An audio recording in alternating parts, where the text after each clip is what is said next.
नमस्कार साथियों, आशा करते हैं आप सभी अच्छे होंगे। तो आज की क्लास में हम कंप्यूटर के मोस्ट इंपॉर्टेंट क्वेश्चन डिस्कस करने जा रहे हैं। ये क्लास आपके लिए काफ़ी ज़्यादा हेल्पफुल रहने वाली है, तो आप इस क्लास को पूरा एंड तक जरूर देखें। चाहे आप एनवीएस के किसी वैकेंसीज की तैयारी कर रहे हो, ऑडिट असिस्टेंट हो, जूनियर सेक्रेटेरिएट असिस्टेंट हो, या फिर आप असिस्टेंट अकाउंटेंट की भी तैयारी कर रहे हैं, तो भी आपके लिए क्लास बहुत ज़्यादा इंपॉर्टेंट है। तो आप इस क्लास को पूरा एंड तक देखिएगा। बिना किसी देरी के अब हम अपनी क्लास को स्टार्ट करते हैं। तो सबसे पहले क्वेश्चन को डिस्कस करते हैं। पहला क्वेश्चन क्या कह रहा है, what is a shortcut key to open window explorer. Window explorer को ओपन करने के लिए किस शॉर्टकट की का यूज किया जाता है। ऑप्शन देखते हैं क्या क्या ऑप्शन हमें दिए हैं। ऑप्शन ए हमसे कह रहा है विंडोज की प्लस ई। ऑप्शन बी विंडोज की प्लस डब्ल्यू। ऑप्शन सी बोल रहा है विंडोज की प्लस ओ। या option D Windows plus control plus W. तो आपको इन चारों ऑप्शन में से करेक्ट वन चूज करना है। ठीक है, तो हमें पता है जब भी बात हो विंडो एक्सप्लोरर की, तो विंडो एक्सप्लोरर को ओपन करने के लिए हम विंडोज की प्लस ई का यूज करते हैं। तो ऑप्शन ए हमारा बिल्कुल करेक्ट हो जाएगा, विंडोज की प्लस ई। बाकी सारे ऑप्शन इनकरेक्ट रहेंगे। ठीक है, अब नेक्स्ट क्वेश्चन की तरफ हम आप चलते हैं। नेक्स्ट क्वेश्चन हमारी स्क्रीन पे ये रहा, full form of WORM. W R M का फुल फॉर्म बेसिकली पूछा जा रहा है। तो डब्ल्यू आर एम का फुल फॉर्म होता है write once read many. Option A के साथ हम जाएंगे, write once read many. Write on random memory नहीं है, ये भी नहीं, ये भी नहीं है। वार्म बेसिकली क्या होता है, वार्म एक डेटा स्टोरेज टाइप का डिवाइस होता है जिसमें एक बार डेटा डालने के बाद उसे डिलीट नहीं किया जा सकता। ठीक है, तो आपको पता चल गया होगा वार्म क्या है और इसका फुल फॉर्म क्या है। अब क्वेश्चन तीसरा डिस्कस करते हैं, तीसरे क्वेश्चन की तरफ चलते हैं। थर्ड क्वेश्चन क्या कह रहा है, विच of the following is essential for the functioning of a computer system. Computer system को चलाने के लिए इनमें से क्या चीज जरूरी है। पहला ऑप्शन है ऑपरेटिंग सिस्टम। ऑप्शन बी है M S Office. Option C है एम एस वर्ड। या option D M S Excel. तो मैं आपको बता देता हूं, अगर आपके पास ऑफिस नहीं भी है तो भी आपका कंप्यूटर रन कर जाएगा, और ये दोनों तो ऑफिस के पार्ट ही हैं। ठीक है, तो अगर ये तीनों चीजें नहीं है तो भी आपका कंप्यूटर आराम से चलेगा, अगर इनकी अनिवार्यता नहीं है तो। ऑप्शन ए ऑपरेटिंग सिस्टम, बिना ऑपरेटिंग सिस्टम के आपका कंप्यूटर रन नहीं कर सकता, चल नहीं सकता। एग्जांपल के लिए विंडो, विंडो आपका एक ऑपरेटिंग सिस्टम है, बिना विंडो के कंप्यूटर नहीं चलता है। राइट, तो हमारा ऑप्शन ए बिल्कुल करेक्ट हो जाएगा। क्वेश्चन नंबर 4 की तरफ चलते हैं। क्वेश्चन नंबर 4 क्या कह रहा है, which area in M S Excel word allow entering a value and formula. अब जो एम एस एक्सेल होता है उसमें किस जगह पे हम वैल्यू या फॉर्मूले को पुट करते हैं। हमें पता है जो एम एस एक्सेल होता है उसमें फॉर्मूला बार दिया होता है, जिसमें हम फॉर्मूला डाल के कोई भी कैलकुलेशन वगैरह कर सकते हैं। तो इसमें हम ऑप्शन सी के साथ जाएंगे, फॉर्मूला बार। फॉर्मूला बार में ही आप अपनी डिटेल मतलब वैल्यू या फॉर्मूला को पुट कर सकते हैं। तो बाकी टाइटल बार, मेन्यू बार और स्टैंडर्ड टूल बार, ये सारे इनकरेक्ट ऑप्शन रहेंगे। हम ऑप्शन सी के साथ जाएंगे, ऑप्शन सी बिल्कुल करेक्ट है। क्वेश्चन नंबर 5 की तरफ चलते हैं। क्वेश्चन नंबर 5 क्या कह रहा है, how can you insert page number in a document in M S Word. ठीक है, एम एस वर्ड डॉक्यूमेंट के अंदर आप पेज नंबर कैसे इंसर्ट कर सकते हैं, कैसे डालेंगे एक पेज नंबर। ऑप्शन ए देखिए क्या कह रहा है, from insert menu by clicking page. From insert menu by clicking page setup. Option C कह रहा है from insert menu by clicking footnote. और या फिर option D foot from both 1 and 3, एक और मतलब ए और सी दोनों। तो हमारा करेक्ट आंसर ए रहेगा, from insert menu by clicking page number. आपका जो इंसर्ट मेन्यू होता है उसमें पेज नंबर का एक ऑप्शन होता है, उस पर जस्ट आप क्लिक कर देंगे तो हर एक डॉक्यूमेंट में क्या है आपका पेज नंबर आने लग जाएगा। तो ऑप्शन ए बिल्कुल करेक्ट रहेगा, बाकी सारे ऑप्शन इनकरेक्ट हैं। क्वेश्चन 6 की तरफ चलते हैं गाइस। अब हम क्वेश्चन 6 क्या कर रहा है, विच of the following is not output device. इनमें से कौन सा आउटपुट डिवाइस नहीं है। ऑप्शन ए देखिए printer. Option B monitor. Option C है कीबोर्ड। या ऑप्शन डी प्लॉटर। तो हमें पता है जो कीबोर्ड तो इनपुट इनपुट डिवाइस है, तो ऑप्शन सी ही हमारा बिल्कुल करेक्ट हो जाएगा। हम ये इनपुट डिवाइस है तो ये इसमें नहीं आना चाहिए। इनपुट डिवाइस और क्या क्या होते हैं, कीबोर्ड के अलावा माउस भी आपका इनपुट डिवाइस है, स्कैनर आपका इनपुट डिवाइस है। मतलब इनपुट डिवाइस बाहर के डेटा को अंदर लाया जा सकते हैं, कीबोर्ड से टाइप करके, माउस से स्क्रॉल वगैरह करके, और स्कैनर से स्कैन करके आप किसी चीज को इन कर सकते हैं कंप्यूटर के अंदर, इसलिए उसे इनपुट डिवाइस बोलते हैं। Output device printer, monitor, plotter, ये सारे आउटपुट डिवाइस के एग्जाम्पल है। क्वेश्चन नंबर 7 देखते हैं। 7 क्या कह रहा है, विच of the following is a spreadsheet application program. इनमें से कौन सा स्प्रेडशीट एप्लीकेशन प्रोग्राम है। तो देखते हैं पहला ऑप्शन क्या है, एम एस वर्ड, सेकेंड है एम एस एक्सेल, थर्ड है एम एस एक्सेस और डी ऑप्शन है एम एस पावर पॉइंट। तो हमारा जो एम एस एक्सेल होता है, एम एस एक्सेल एक स्प्रेडशीट प्रोग्राम होता है, ठीक है। इसमें क्या होता है, स्प्रेडशीट में बेसिकली किसी डेटा को एनालाइज किया जाता है, पाई चार्ट वगैरह है, डायग्राम वगैरह बनाया जाता है। तो एम एस एक्सेल क्या है, हमारा स्प्रेडशीट प्रोग्राम हो जाता है। बाकी एम एस वर्ड, एक्सेस या पावर पॉइंट, इनमें से कोई भी स्प्रेडशीट प्रोग्राम नहीं है। ऑप्शन बी बिल्कुल करेक्ट हो जाएगा। नेक्स्ट क्वेश्चन की तरफ चलते हैं। Question number 8, an error in computer is also known as, कोई एरर होता है कंप्यूटर में तो उसे किस नाम से हम बुलाते हैं, डीबग, बग, कर्सर या इनमें से कोई नहीं, मतलब नन ऑफ दीज। तो हमें पता है अगर कोई भी एरर होता है, हम कई बार बोलते भी हैं कि कंप्यूटर में बग आ गया जिसकी वजह से थोड़ा हैंग हो रहा है, तो ऑप्शन बी बिल्कुल करेक्ट हो जाएगा। एरर को हम क्या बोलते हैं, बग बोलते हैं, ठीक है। और डीबग बेसिकली क्या होता है, डीबग जो एरर एरर वगैरह आते हैं उसको दूर करने के लिए डीबग का यूज किया जाता है वर्ड, ठीक है। तो डीबग मतलब एरर को दूर करना, बग एरर को बोलते हैं। तो डीबग रिमूविंग द एरर हो जाता है। तो हमारा ऑप्शन बी बिल्कुल करेक्ट रहेगा। क्वेश्चन कह रहा है the blinking symbol on computer screen is called, जो ब्लिंकिंग सिंबल होता है कंप्यूटर स्क्रीन में उसे क्या कहते हैं। ऑप्शन ए है माउस, ऑप्शन बी है हैंड, ऑप्शन डी है लोगो और ऑप्शन सी है कर्सर। तो मैं आपको बता देता हूँ, जो ब्लिंकिंग ऑप्शन होता है वो कर्सर होता है, ना कि माउस होता है, ठीक है। तो ऑप्शन सी के साथ हम जाएंगे, बाकी जो ऑप्शन है वो गलत हो जाएंगे। ऑप्शन सी हमारा कर्सर बिल्कुल करेक्ट आंसर रहेगा। ब्लिंकिंग सिंबल होता है उसे कर्सर बोलते हैं। क्वेश्चन नंबर 10 की तरफ चलते हैं। क्वेश्चन नंबर 10 क्या कह रहा है, which shortcut key is use to make the text italic, italic text करने के लिए कौन सी शॉर्टकट की का यूज किया जाता है, control you, control I, control T या कंट्रोल पी। तो इटैलिक के लिए मैं बताता हूँ, इटैलिक के लिए कंट्रोल आई का यूज करते हैं, कंट्रोल आई, ठीक है। ये इटैलिक के लिए होती है। कंट्रोल यू बेसिकली अंडरलाइन करने के लिए किया जाता है। और कंट्रोल पी जो होता है प्रिंट कमांड देने के लिए किया जाता है, ठीक है। तो हमारा आंसर जो है, आंसर सी हो जाएगा, इटैलिक के लिए कंट्रोल आई। ओके गाइस, सो अब नेक्स्ट क्वेश्चन की तरफ चलते हैं, क्वेश्चन नंबर 11 की तरफ, ठीक है। तो क्वेश्चन नंबर 11 क्या कह रहा है, in which of the following would you choose to move select text from one place to another, एक जगह से टेक्स्ट को दूसरी जगह ले जाने के लिए इन चारों में से कौन सा ऑप्शन आप चूज करेंगे। तो मैं आपको बताता हूँ, मूव एंड पेस्ट ऑप्शन जो वन बोल रहा है ना, मूव एंड पेस्ट, ऐसा कोई ऑप्शन आता ही नहीं है कंप्यूटर में, तो ये तो ऑलरेडी गलत हो जाएगा। Copy and paste, copy and paste तो होता है एक चीज को दूसरी जगह ले जा रहे हैं, बट वो वाली चीज तो वहीं पे ही है, तो कॉपी एंड पेस्ट नहीं होगा, हम किसी की कॉपी नहीं कर रहे, ठीक है। डिलीट एंड पेस्ट ये भी नहीं होगा। कट एंड पेस्ट आपका बिल्कुल सही आंसर हो जाएगा, option C. Cut and paste में क्या होता है, कट कर देते हैं मतलब वहां से उठा लेते हैं और पेस्ट कहीं और जाके पेस्ट करते हैं, तो मूव करने के लिए क्या है, कट एंड पेस्ट का यूज किया जाएगा। तो ऑप्शन सी हमारा बिल्कुल करेक्ट हो जाएगा, ठीक है। होप आपको ये भी अच्छे से समझ आ गया होगा। ओके, तो क्वेश्चन 12 की तरफ चलते हैं। क्वेश्चन 12 क्या कर रहा है, विच of the following can be search in a document by finding in editing group, ठीक है। अब इनमें से एक डॉक्यूमेंट के अंदर इनमें से क्या चीजें आप सर्च कर सकते हैं एडिटिंग ग्रुप के ऑप्शन पे जाके, टेक्स्ट, करेक्टर, सिंबल या ऑल ऑफ दीज। तो मैं आपको बता देता हूँ, जब आप कंट्रोल एफ करते हैं कोई चीज फाइंड करने के लिए, कंट्रोल एफ फाइंड के लिए यूज किया जाता है। तो अगर आप कंट्रोल एफ करके कोई भी चीज फाइंड करते हैं तो उसमें आप टेक्स्ट भी फाइंड कर सकते हैं, करेक्टर भी फाइंड कर सकते हैं, सिंबल भी फाइंड कर सकते हैं।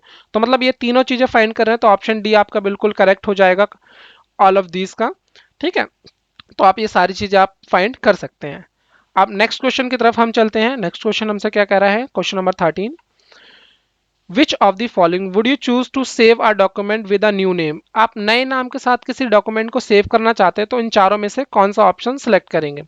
ऑप्शन ए देखते हैं, control plus S, control plus S तो बेसिकली जो एग्जिस्टिंग फाइल होती है उसे सेव करने के लिए किया जाता है, इसमें नेम चेंज नहीं होता, तो हमारा ये ऑप्शन गलत हो जाएगा। ऑप्शन बी है फाइल और सेव, फाइल के ऑप्शन पे जाके सेव करना, तो ये तो बिल्कुल सेम ही बात हो जाएगी, ऊपर ये जो ऑप्शन ए ही बता रहा है, ठीक है। ये ऑप्शन ए शॉर्टकट की है फाइल पे जाके सेव बटन दबाने की, तो ये भी नहीं होगा।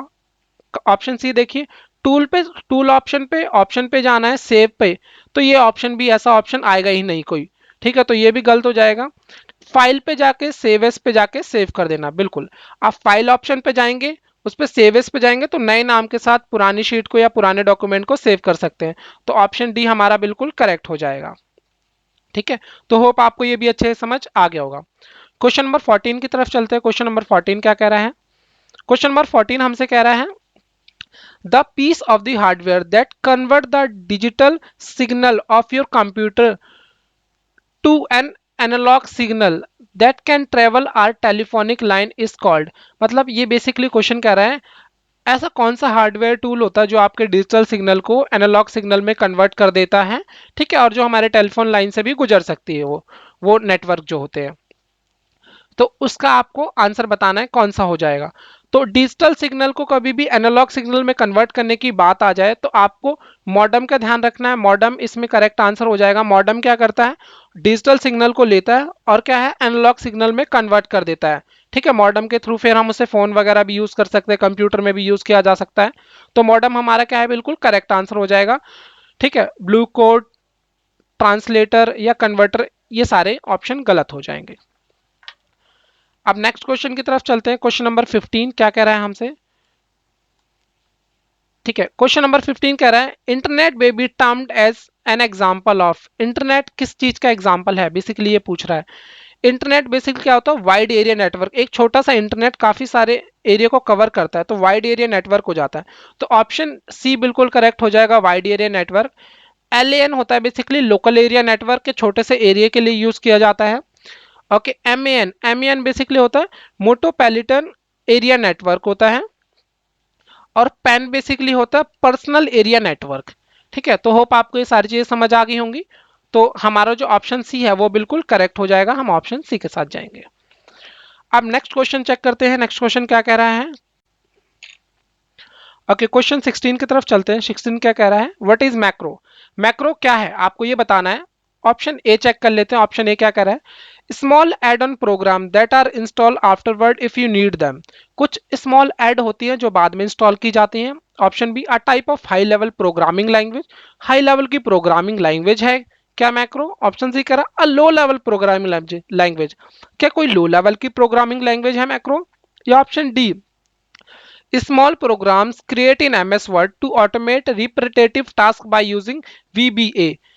ऑप्शन डी बिल्कुल करेक्ट हो जाएगा। मैं आपको बता देता हूँ क्या होता है मैक्रो। मैक्रो बेसिकली क्या होता है, जो MS वर्ड में छोटी फाइलें होती हैं, छोटे प्रोग्राम होते हैं, उसको VBA की हेल्प से ऑटोमेट करने के लिए यूज किया जाता है मैक्रो को।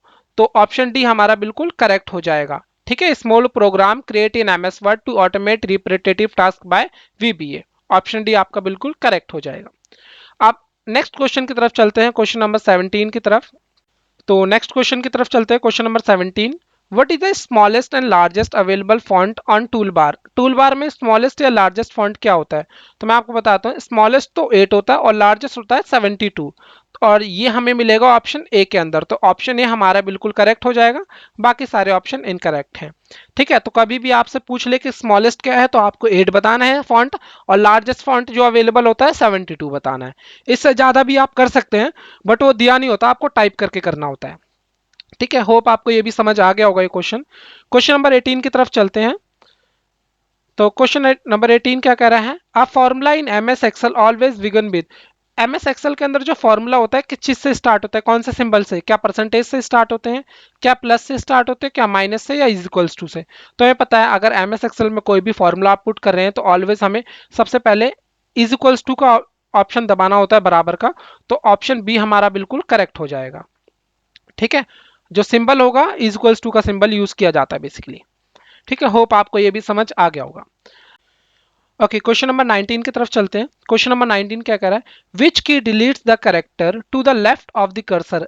कर्सर के लेफ्ट साइड की को डिलीट करने के लिए कौन सा बटन दबाया जाता है? कौन कर्सर के लेफ्ट साइड के करेक्टर को डिलीट करने के लिए कौन सा की दबाई जाती है, सॉरी। तो आपको ये बताना है।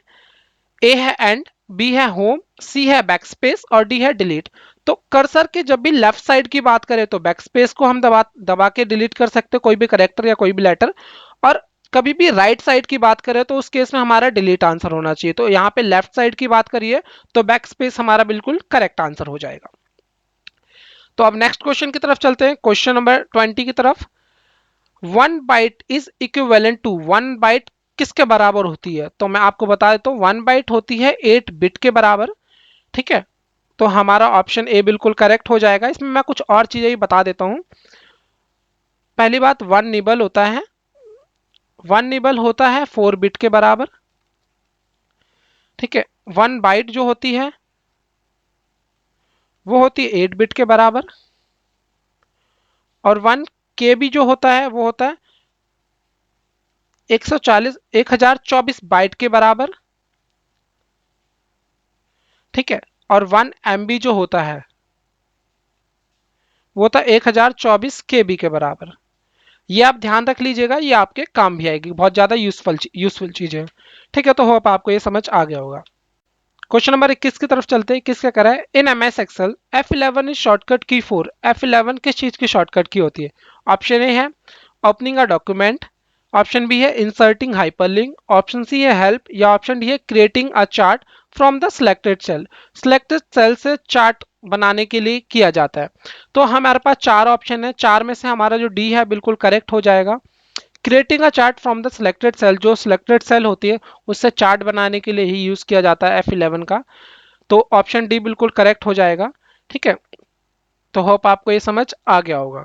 ठीक, और हाइपरलिंक के लिए तो बेसिकली जो होता है ये कंट्रोल के होता है, तो कंट्रोल प्लस के हाइपरलिंक को डिनोट करता है। ठीक है, और ये जो कंट्रोल ओ होता है उसके लिए ओपन का यूज किया जाता है, तो कंट्रोल प्लस ओ हमारा ए ऑप्शन के लिए हो जाएगा। और हेल्प के लिए F12 होता है। तो इनमें से बाकी ये यूज नहीं आएंगे, ऑप्शन डी आपका बिल्कुल करेक्ट हो जाएगा। क्वेश्चन नंबर 22 की तरफ चलते हैं। विच of the following is a violating memory of the computer? Computer की वायलेटिंग मेमोरी कौन सी है इनमें से? क्या हार्ड डिस्क है, रोम है, रैम है, या फ्लॉपी डिस्क है? तो मैं आपको बता दूं, कभी वायलेटिंग टाइप की मेमोरी आएगी तो रैम का नाम लिख दीजिएगा। रैम जो होती है हमारी वायलेटिंग टाइप की मेमोरी होती है। तो ऑप्शन सी बिल्कुल करेक्ट हो जाएगा आपका।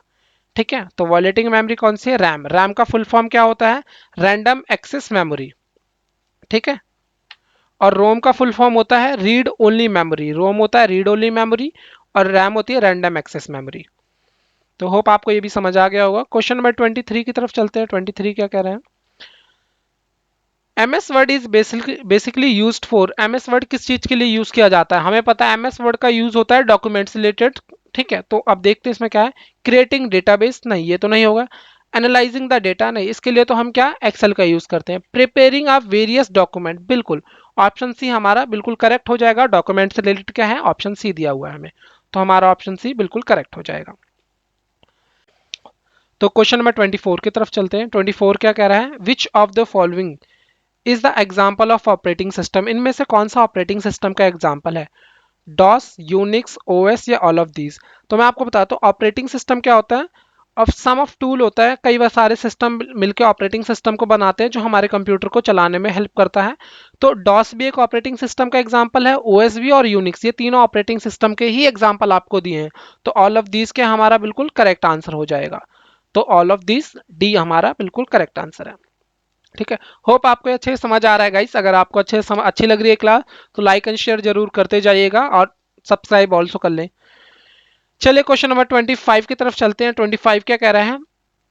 ईसीएस स्टैंड फॉर, ईसीएस का बेसिकली आपको फुल फॉर्म बताना है। तो ईसीएस क्या है? पहला ऑप्शन है electronic cleaning system, option B है electronic centered system, option C है इलेक्ट्रॉनिक क्रॉस सिस्टम, या option D electronic conversion system. तो मैं आपको बताता हूँ, ईसीएस का फुल फॉर्म होता है इलेक्ट्रॉनिक क्लीनिंग सिस्टम। तो ऑप्शन ए बिल्कुल आपका करेक्ट हो जाएगा, इलेक्ट्रॉनिक क्लीनिंग सिस्टम। ठीक है, तो ऑप्शन ए करेक्ट है। अब नेक्स्ट क्वेश्चन की तरफ चलते हैं। Question number 26। ओके गाइस, तो क्वेश्चन नंबर 26 की तरफ चलते हैं। The synchronization between microprocessor and memory is done by, जो सिंक्रोनाइजेशन होता है माइक्रो प्रोसेसर एंड मेमोरी के बीच में, वो कैसे किया जाता है? किसके थ्रू? रेडी सिग्नल के थ्रू, ऑल्ट सिग्नल के थ्रू, होल्ड सिग्नल के थ्रू, या नन ऑफ दीज? तो मैं आपको बताता हूँ, सिंक्रोनाइजेशन कभी भी आ जाए माइक्रो प्रोसेसर और मेमोरी के बीच में तो हमेशा रेडी सिग्नल के थ्रू किया जाता है। तो ऑप्शन ए आपका बिल्कुल करेक्ट हो जाएगा, बाकी सारे इनकरेक्ट रहेंगे। ठीक है गाइस, होप आपको ये भी समझ आ गया होगा। ओके गाइस, तो क्वेश्चन नंबर 27 की तरफ चलते हैं। क्वेश्चन नंबर 27 कह रहा है which device is used with an X25 network to provide service to asynchronous terminal. ठीक है, असिंक्रोनस टर्मिनल को सर्विस प्रोवाइड करने के लिए X25 नेटवर्क के साथ किस डिवाइस का यूज किया जाता है? क्या गेटवे का यूज किया जाता है, क्या रिपीटर का यूज किया जाता है, क्या ब्रिज का यूज किया जाता है, या फिर हब का यूज किया जाता है? तो मैं आपको बता देता हूँ, X25 बेसिकली क्या होता है, एक स्टैंडर्ड प्रोटोकॉल है। ठीक है, और X25 प्रोटोकॉल ओवाइस मॉडल के साथ फिजिकल और डेटा लिंक और नेटवर्क लेयर पे ये काम करता है। ठीक है, और ये सिंक्रोनस टर्मिनल को जो सर्विस प्रोवाइड करता है वो ब्रिजेस के थ्रू करता है। तो ऑप्शन बी भी हमारा बिल्कुल करेक्ट ऑप्शन हो जाएगा, ब्रिजेस। ठीक है, तो होप आपको समझ आ गया होगा X25 नेटवर्क क्या है, एक स्टैंडर्ड प्रोटोकॉल है। ठीक है, और हमारा ये जो आंसर है ऑप्शन बी बिल्कुल करेक्ट हो जाएगा, ब्रिजेस के थ्रू सिंक्रोनस टर्मिनल को क्या है, ये सर्विस प्रोवाइड करता है। तो क्वेश्चन नंबर 28 की तरफ चलते हैं। 28 क्या कह रहा है, software for financial accounting. Financial accounting के लिए किस सॉफ्टवेयर का यूज किया जाता है? क्या फाइनेंशियल अकाउंटिंग के लिए पेज मार्कर का यूज करेंगे, क्या COBOL का यूज करेंगे, या डी बेस 3 प्लस का यूज किया जाएगा, या फिर वर्ड स्टार का? ठीक है, तो मैं आपको बताता हूँ, कभी भी ऐसा क्वेश्चन आ जाए और इसमें आपको डी बेस 3 प्लस दिया हो तो डी बेस 3 प्लस आपका बिल्कुल करेक्ट आंसर हो जाएगा।